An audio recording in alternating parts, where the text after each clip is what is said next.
welcome to our second edition of Book Covers, a co-production of Arlington Public Library and Arlington Arts. I'm Henrik Sandquist. I'm joined here by co-host Liz Larrabee and our Nigerian-American artist Victor Ekpuk. How is everybody? Hi, I'm Liz Larrabee. I'm a Programs and Partnership Librarian with Arlington Public Library. How are you today, Victor? I'm doing great, thank you. Thanks for inviting me. Victor, your work incorporates the African aesthetic and philosophy of insibidi, where symbols are used to convey complex ideas and concepts. Can you tell our viewers, how did that practice begin and has it changed over time? Well, traditionally, we've always had my culture in southeastern Nigeria, actually. I'm Ibibio by ethnicity, but Nigeria is quite a big country with so many different ethnic groups and different cultures and practices. So we've always had a means of communication, mainly sacred communication, that also involved graphic systems, which some would have termed that to be the earliest form of writing. Nsibidi is not just about the graphic system, it's also about speech and body language and placement of objects to communicate ideas in a very abstract way, for which the viewer or the person that the communication is meant for would only have to understand it through context. So in my part as an artist, it's the graphic element of it that attracted me. I mean, I grew up within that environment, watching it being performed.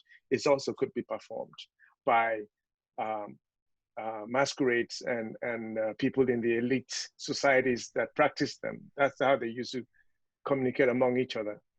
Could be by gestures, by living objects in certain places, and so on. So I came to that to use it as my artistic practice in college, actually. Even though I grew up within the culture, I've always known it in a certain context. It's performed in a certain context, but where in college, I guess, is where your mind is broadened and you're going to see more aspects of your culture that will be relevant to how you approach the world. Maybe you know a little bit about Nigeria, was a former British colony. And what colonization did was to instill all of the European values that were considered their values and began to teach Africans about their history. Right. From their point of view of what that history is. So post-colony, African intellectuals began to, redefine who they are and what sets them apart and what it is that they're supposed to be focusing on, rather than just taking the British curriculum. So yes, we read about modern art and how Africa influenced that. And so, well, so if this was good enough to influence your culture in such a way that it's become such a big thing, mm-hmm. for how non-European culture has come to modernize African culture, and you called it modern art, right? So it's good enough for us who actually are there at the banks of the river drinking that water every day. So that's how this whole idea started. And I began to research and look into my own culture and looked at older artists who have worked using classical African arts as inspiration. And that's how I arrived at something that I grew up with, and as a means of communication, I also decided to use it as a means through which I express myself. That is fascinating. Victor, does your process, when you start out with a project, begin with a specific idea you're hoping to convey to the viewer, or is it more an exploratory kind of way you approach your art? So initially, I had used the Nsibidi symbols as the subjects, as codes within the work to talk about the subject matter. But in continuing to explore it, I also began to see its use to guide my notion of abstraction in art, because basically what Nsibidi is really about the idea of abstracting forms and ideas, taking out the basic elements of an idea or form, and that is in itself is abstraction. So as an artist, how do I approach abstract art? It's by looking at that aesthetic philosophy. And that's what has informed my work. So through the years, I have used that. It has now become a sort of a thing for me where I don't necessarily have to put the actual CBD symbols in it anymore, but just exploring, expressing myself. And I could use contemporary symbols as well, whichever it fits. You know, so that's sort of my approach to it. So I'm not necessarily making CBD forms, I mean, the classical ways of making it, but it has become my own vocabulary for which I reach out to the rest of the world. And now people respond to them. I invite them to bring their own interpretation to it because it's something that is intrinsic in all of us, and we approach the art and it speaks to us. And I don't try to put a cover on anybody's perception of it, just enjoy it. Victor, your work deals with the human condition and you explore themes of family, gender, politics, culture, identity. Can you elaborate on your process for how the work forms? So, yes, I'm quite sensitive to a lot of those issues that you're talking about as a human being. I could express love in my work. I could express, you know, whatever family situation is, and the socio-political situations that I face, I face with every day. I grew up in Nigeria, and that's where I guess my politics was formed under a dictatorship for many years. So my art was an avenue for which I could express my daily angst with, military dictatorship and oppression. And I also started working in the newspaper as an illustrator. So I was immersed in the news every day, expressing what it is I need to express. That was also an outlet. Being able to illustrate pages of newspapers that journalists would write about, and my work was to distill that into an image, every day. So that sort of heightened my political awareness in that sense. So when I moved to the United States, of course, I faced other aspects of politics, of race, and so on that was just in my face. And that's how my work also has dealt with that. But sometimes I step back to just enjoy just looking at life. Or if I just want to enjoy, if I just feel like I need to express the qualities of color and lines, I just do that without the politics or without anything else, because I just want to enjoy that. But ultimately, I do engage several different aspects, because I'm not just as a human being, I believe I have a 360-degree experience of life itself. So I shouldn't just concentrate only on one thing. And that's what brings me.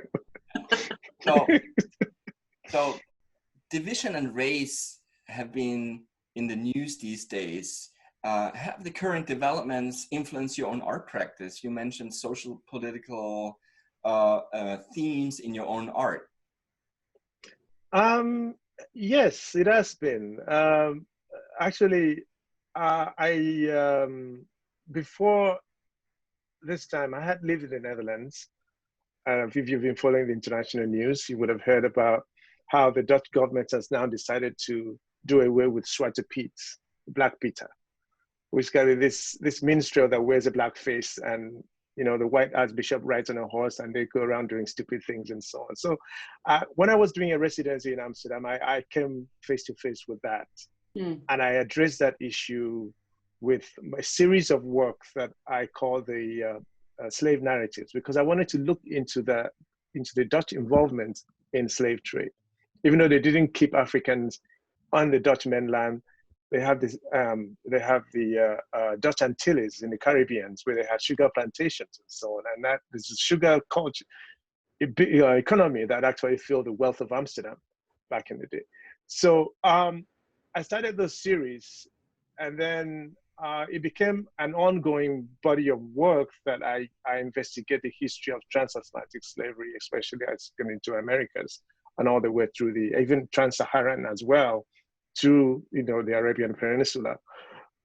So I applied for, I was awarded the Smithsonian Fellowship to continue to explore, to use him, explore, to do research on transatlantic slavery in the Americas. And I've continued to gather more materials for it. And I'm happy that last year, the National Museum for African American Art and History included one of my works in their collection. That is it's on display at the moment, but because of COVID-19, nobody can go there to see it. But hopefully it will open up soon so people can go see. So those are ways in which I've used my work to deal with these issues. So Penguin Random House Publishers recently commissioned you to illustrate new covers to the popular books by Chinua Achebe, who is by far the most widely read African author. Can you tell us about the source material and how you extrapolated certain themes to influence the covers that you ultimately illustrated?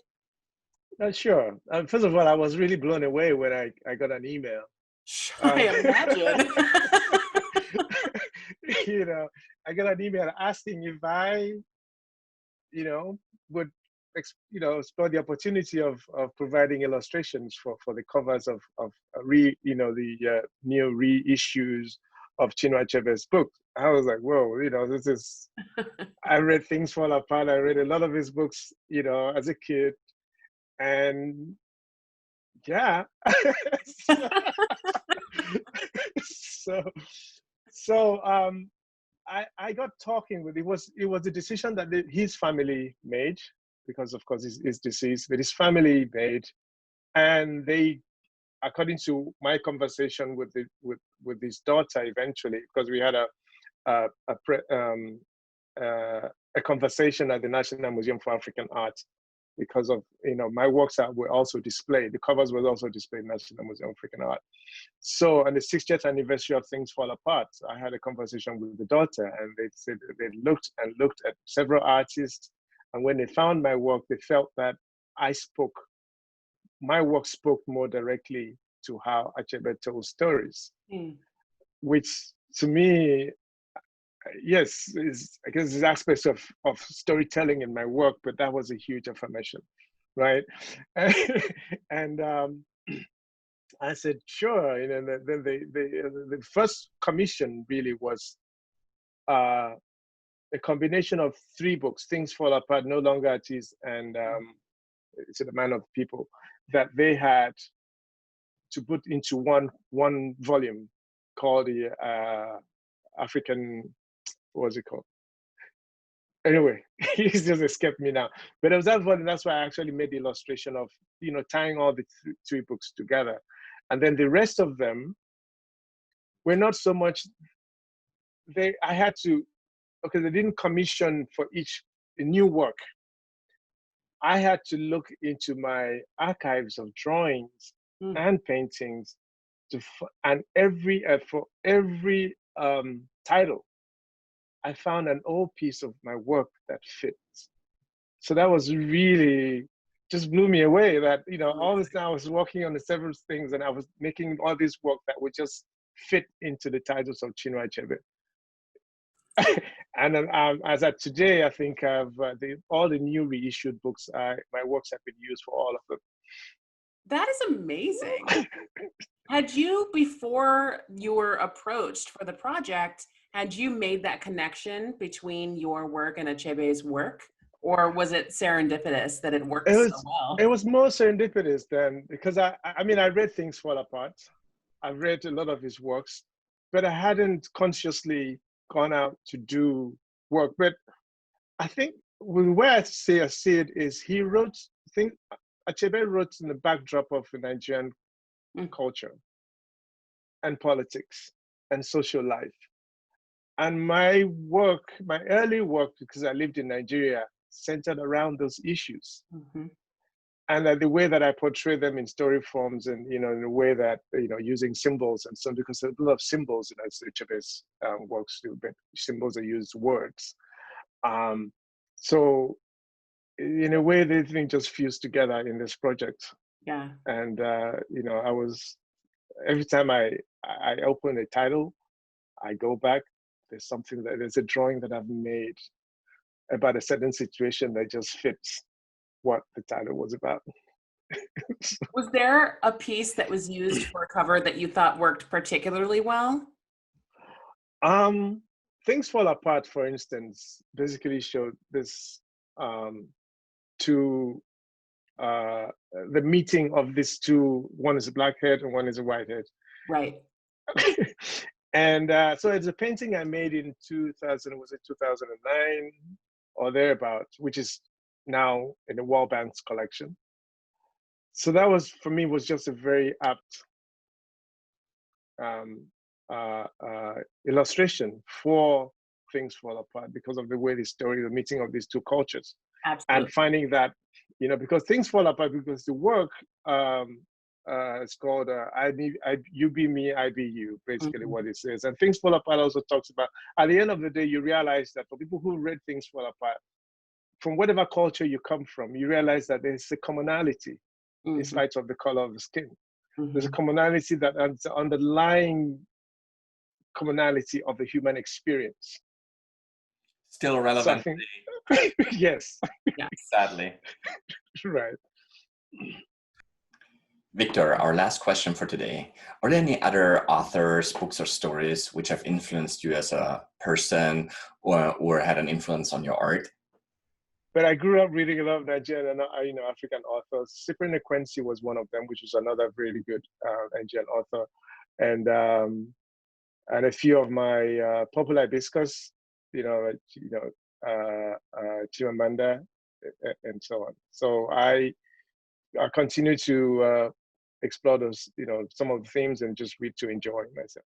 You've been watching Book Covers, a co-production of Arlington Public Library and Arlington Arts, stories told by artists.